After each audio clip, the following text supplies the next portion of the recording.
नमस्कार, द देसी अड्डा पर आपका स्वागत है। मैं हूं राकेश तिवारी। लोकसभा 2024 के चुनाव में सारण, सीवान, गोपालगंज और महाराजगंज लोकसभा क्षेत्र में 3 राजनीतिक परिवारों को सबसे बड़ा नुकसान उठाना पड़ा है। ये परिवार है शहाबुद्दीन का, ये परिवार है प्रभुनाथ सिंह का और ये परिवार है अजय सिंह का। इन 3 परिवारों को काफी नुकसान उठाना पड़ा है, क्योंकि शहाबुद्दीन की पत्नी हिना साहब का नाता आरजेडी से टूट चुका है। प्रभुनाथ सिंह के पुत्र रणधीर सिंह का टिकट महाराजगंज से आरजेडी के प्रत्याशी के तौर पर कट चुका है और जदयू ने निवर्तमान सांसद कविता सिंह का टिकट काट चुकी है। तीनों क्षेत्रों में जिनकी धमक थी, तीनों क्षेत्रों में जिनकी चमक थी, वो राजनीतिक चमक अब खोने लगा है। हालांकि हिना साहब ने चुनाव में निर्दलीय प्रत्याशी के तौर पर लड़ने का ऐलान कर दिया है। इधर प्रभुनाथ सिंह के पुत्र रणधीर सिंह का टिकट कटने के बाद अब क्या फैसला लेना है वो देखना बाकी है। और अजय सिंह की पत्नी कविता सिंह, जिन्होंने हिना साहब को हराकर सीवान में लोकसभा की सीट जीती थी, उनका अब क्या होगा ये भी देखना है। लेकिन इन सब के बीच जनार्दन सिंह सिग्रीवाल और राजीव प्रताप रूडी, जिनके टिकट कटने की चर्चा थी, वे दोनों टिकट पाकर सारण और महाराजगंज से चुनावी समर में अपने चुनाव तैयारियों को अंजाम दे रहे हैं। विरोधियों के खिलाफ हमला बोल रहे हैं और क्षेत्र में गांव-गांव का भ्रमण कर रहे हैं। इधर इंडिया ब्लॉक पूरी तरह से बिखरा हुआ है। सीवान, सारण, महाराजगंज और गोपालगंज, इन 4 क्षेत्रों पर यदि आप नजर डालेंगे तो सबसे पहले आते हैं हम सारण में।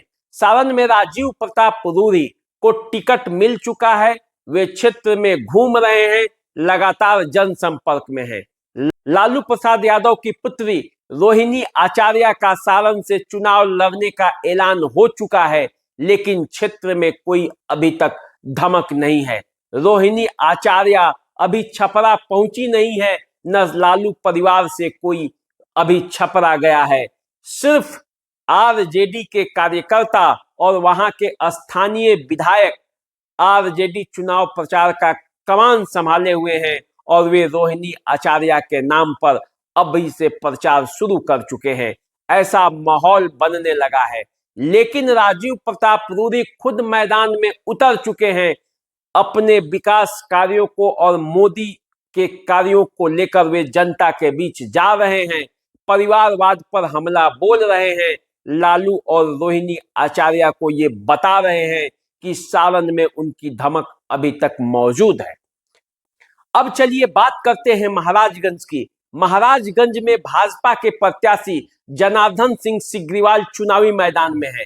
ऐसा माना जा रहा था कि उनके टिकट पर भी संकट है, लेकिन भाजपा ने समय रहते उन्हें टिकट दे दिया और उनकी घोषणा हो गई। सिग्रीवाल चुनावी प्रचार के माध्यम से जनता के बीच जा रहे हैं।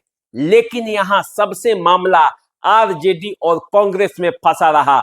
आरजेडी के पिछले प्रत्याशी रणधीर सिंह थे, 5 वर्षों तक क्षेत्र में लगे रहे, लेकिन चुनाव के पहले टुन्ना जी पांडे ने ये ऐलान किया कि तेजस्वी यादव ने उन्हें आरजेडी से महाराजगंज के लिए सीट दे दिया है और चुनाव प्रचार करने के लिए कहा है। तेजस्वी यादव के कहने पर टुन्ना जी पांडे महाराजगंज आए हैं और टुन्ना जी पांडे ने ये ऐलान कर जब महाराजगंज में चुनाव प्रचार के लिए जुटे तो पूरा दमखम लगाया और महाराजगंज के लोग भी उनके पीछे पीछे चल पड़े। लेकिन फिर अचानक इस पर ब्रेक लग गया, क्योंकि बीच में ये खबर आई कि ये सीट फिर से रणधीर कुमार सिंह के पास जा रहा है, क्योंकि रोहिणी आचार्य सारण से चुनावी मैदान में उतरने वाली है। तो ऐसी स्थिति में राजद कोई खतरा मोल लेना नहीं चाहता और ऐसी परिस्थिति में टुन्ना जी पांडे का चुनाव प्रचार थोड़े धीमे पड़ गया। अंतिम समय में अब इसे जब सीट शेयरिंग का फॉर्मूला तय होने लगा तो आरजेडी से इस सीट को हटाकर अब कांग्रेस के पाले में दे दिया गया है। और ऐसा माना जा रहा है कि कांग्रेस के प्रदेश अध्यक्ष अखिलेश प्रसाद सिंह अपने पुत्र आकाश कुमार सिंह के लिए महाराजगंज की सीट चाहते हैं और इसीलिए यहां यह सीट लिया गया है। और इस सीट के लेने के बाद अब यहां जब चुनाव प्रचार होगा और जब कांग्रेस अपना चुनावी मैदान में उतरेगी तब देखना है कि स्थिति क्या होगा। लेकिन महाराजगंज में सिग्रीवाल बच गए, रणधीर सिंह को नुकसान उठाना पड़ा है, उन्हें टिकट से वंचित कर दिया गया है आरजेडी के, क्योंकि यह सीट शेयरिंग के मामले में कांग्रेस के खाते में चली गई है। प्रभुनाथ सिंह का कभी वजूद था महाराजगंज में, उनके बगैर इजाजत के जिस पार्टी में वे रहते थे किसी को टिकट भी नहीं देता था, वे टिकट बांटते थे, उनका तो टिकट खुद पार्टियां उनके पास पहुंचाती थी। अब ये स्थिति है कि अब उनके पुत्र को टिकट के लिए लाले पड़ गए हैं। पहले चुनाव हारा और अब टिकट के लिए लाले पड़ना, तो ये 2024 का लोकसभा चुनाव इस परिवार के लिए सबसे बड़ा सेटबैक की तरह है, क्योंकि इस चुनाव में यदि रणधीर सिंह टिकट से बेदखल हो जाते हैं तो फिर अगली लड़ाई कैसे होगी। अब आइए जरा सीवान पर नजर डालते हैं।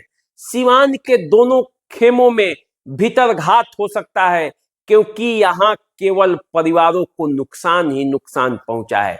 यदि अजय सिंह की बात करें तो उनकी पत्नी कविता सिंह यहां से सांसद थी। कविता सिंह हिना साहब को पराजित कर जदयू के टिकट पर यहां से जीती थी और उनका मानना था कि इस बार भी उन्हें टिकट मिलेगा और इसके लिए वे प्रयास कर रही थी, लेकिन ऐन मौके पर उनका टिकट कट गया, नुकसान में है। अब कविता सिंह क्या करेंगी पता नहीं। कविता सिंह घर बैठे रह जाएंगी, चुनावी मैदान में उतरेंगी नहीं उतरेंगी ये अलग बात है, लेकिन अजय सिंह को राजनीतिक रूप से नुकसान उठाना पड़ा है और इस नुकसान का भरपाई कैसे होगा पता नहीं। अब आइए आरजेडी में। जिस आरजेडी को सींचने में शहाबुद्दीन ने अपना खून पसीना लगाया, वो आरजेडी उनकी पत्नी हिना साहब का कोई काम नहीं आया। आज जब शहाबुद्दीन नहीं है तो टिकट के लाले पड़े हैं, टिकट कोई दे नहीं रहा है। वैसे स्थिति को भांपकर हिना साहब बहुत पहले ही यह कह चुकी हैं कि अब वो राजद में नहीं है, उनके लिए विकल्प खुले हुए हैं और वे चुनावी मैदान में उतरी हैं निर्दलीय। तो ऐसी स्थिति में जिस शहाबुद्दीन के बगैर सीवान में पत्ता नहीं डोलता था आरजेडी में, उस शहाबुद्दीन की पत्नी को टिकट कट चुका है, उन्हें नहीं दिया जा रहा है। न तेजस्वी यादव उनसे मिल रहे हैं, न लालू यादव, और हिना साहब भी अपने स्वाभिमान की रक्षा करते हुए राजद से कोई संपर्क नहीं रख रही हैं। वैसे भी जब शहाबुद्दीन भी थे तो वे शुरुआती दौर में भले ही लालू यादव से टिकट की गुहार लगाते होंगे, लेकिन बाद के दिनों में 96 में चुनाव जीतने के बाद सीवान में शहाबुद्दीन का जलवा ऐसा चला कि फिर उन्हें टिकट मांगने की कभी जरूरत नहीं पड़ी।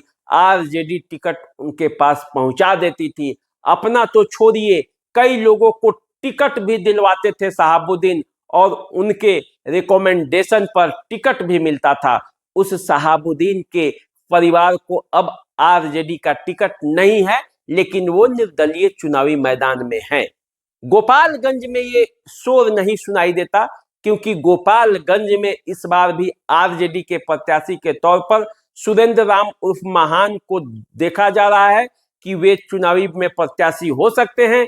इसके अलावे जदयू में जो आलोक कुमार सुमन है वो चुनाव मैदान में डटे हुए हैं। गोपालगंज सुरक्षित सीट है और ऐसे में सामान्य वर्ग के लिए कोई वहां अवसर है भी नहीं। तो ऐसी स्थिति में गोपालगंज शांत पड़ा है, लेकिन महाराजगंज सीवान में सबसे ज्यादा हल्ला है, क्योंकि यही दो जगह है जहां लोगों की टिकटें कट रही हैं। अब ऐसे देखा जाए तो सीवान की राजनीति में जो जो नुकसान में है वो हिना साहब हो सकती हैं, क्योंकि हिना साहब को आरजेडी का टिकट इस बार नहीं मिला है। पिछले बार आरजेडी के टिकट पर उम्मीदवार थी। ओम प्रकाश यादव जो इस इंतजार में थे कि इस बार बीजेपी के प्रत्याशी के तौर पर उन्हें चुनावी मैदान में टिकट मिल सकता है, उन्हें भी टिकट में नहीं मिल रहा है। वे अब आरजेडी के दरवाजे पर हैं, वे अब निर्दलीय चुनाव लड़ने के दरवाजे पर हैं, अपने समर्थकों से संपर्क साध रहे हैं, क्या करना है रणनीति बना रहे हैं। कविता सिंह को नुकसान हो ही गया, रणधीर सिंह नुकसान में है, उन्हें टिकट नहीं मिल रहा है। एक राजनीतिक व्यक्ति और जो महाराजगंज के क्षेत्र में अपना प्रभाव रखता है, उसका नाम है जितेंद्र स्वामी। पूर्व सांसद उमाशंकर सिंह के पुत्र जितेंद्र स्वामी 2004 के लोकसभा चुनाव में आरजेडी के प्रत्याशी थे। भाजपा में वो चले गए थे, भाजपा से कई बार प्रयास करने के बाद उन्हें टिकट नहीं मिला। वो अंतिम समय में आरजेडी के संपर्क में थे, आरजेडी से वे महाराजगंज से टिकट चाहते थे, उन्हें भी खाली हाथ लौटना पड़ा, संतोष करना पड़ेगा। फिर बच गए तो सिग्रीवाल और रूढ़ी सुरेंद्र राम भी चुनावी मैदान में ठीक है, आलोक कुमार सुमन भी चुनावी मैदान में डटे हैं। जो इस सीवान, महाराजगंज, गोपालगंज और सारण में सबसे ज्यादा फायदे में है, उस व्यक्ति का नाम है रमेश कुशवाहा। रमेश कुशवाहा, जिसकी चर्चा भी नहीं थी कहीं, वो टिकट लेने में सफल हुए हैं। अपनी पत्नी को जदयू की टिकट दिलाने में रमेश कुशवाहा को सफलता मिली है। अब विजय लक्ष्मी देवी, जो कि रमेश कुशवाहा की पत्नी है, सिवान से चुनावी मैदान में है और उनके सामने हिना साहब और एनडीए के प्रत्याशी के तौर पर विजय लक्ष्मी, निर्दलीय प्रत्याशी के तौर पर हिना साहब और आरजेडी के प्रत्याशी के तौर पर जो नाम सामने आएगा, जिसमें अवध बिहारी चौधरी का भी नाम लिया जा रहा है, कहा जा रहा है कि ओम प्रकाश यादव भी चुनावी मैदान में उतर सकते हैं, उनके साथ मुकाबला होगा। तो अब देखना है कि इन सभी परिस्थितियों के बीच इन 4 लोकसभा क्षेत्रों में जो राजनीति का नफा नुकसान हुआ है चुनाव के समय में, जनता इसका कैसे जवाब देती है, जनता किसके पक्ष में जाती है, किसके विपक्ष में जाती है। क्योंकि यदि नजर डालेंगे तो महाराजगंज में रणधीर सिंह का टिकट कटने का मतलब है कि जनार्दन सिंह सिग्रीवाल को पूरा लाभ होना, क्योंकि राजपूत मतों में जरा सा भी महाराजगंज में बंटवारा नहीं होगा यदि रणधीर सिंह को टिकट नहीं मिला तो ये गया। फिर यदि महाराजगंज से आकाश सिंह को टिकट मिलता है तो फिर वहां एक फाइट होगा, जो महाचंद्र प्रसाद सिंह और प्रभुनाथ सिंह के बीच में एक लड़ाई हुई थी, उस तरह की लड़ाई जनार्दन सिंह सिग्रीवाल और आकाश सिंह में देखने को मिल सकता है। सिवान में त्रिकोणीय लड़ाई होगा, ये तय है। आरजेडी, हिना साहब और विजय लक्ष्मी के बीच त्रिकोणीय लड़ाई होगा। इसमें किसको नफा और नुकसान होगा ये भी मैं बताऊंगा आपको आगे के वीडियो में। सारण में सीधा टक्कर होगा राजीव प्रताप रूडी और रोहिणी आचार्य में। गोपालगंज में सीधा टक्कर होगा सुरेंद्र राम और आलोक कुमार सुमन, जो जदयू के सांसद हैं, इनके बीच। तो चलिए, राजनीति में नफा नुकसान होते रहता है। मैं गोपालगंज, सीवान, महाराजगंज और सारण की राजनीतिक गतिविधियों पर आपका ध्यान आकृष्ट कराते रहूंगा। अभी आप हमारे चैनल को सब्सक्राइब कीजिए, फेसबुक, इंस्टाग्राम पे हमें फॉलो कीजिए, अपना कमेंट दीजिए और चैनल को सब्सक्राइब जरूर कीजिए। अपना प्यार दुलार बनाए रखिए। नमस्कार।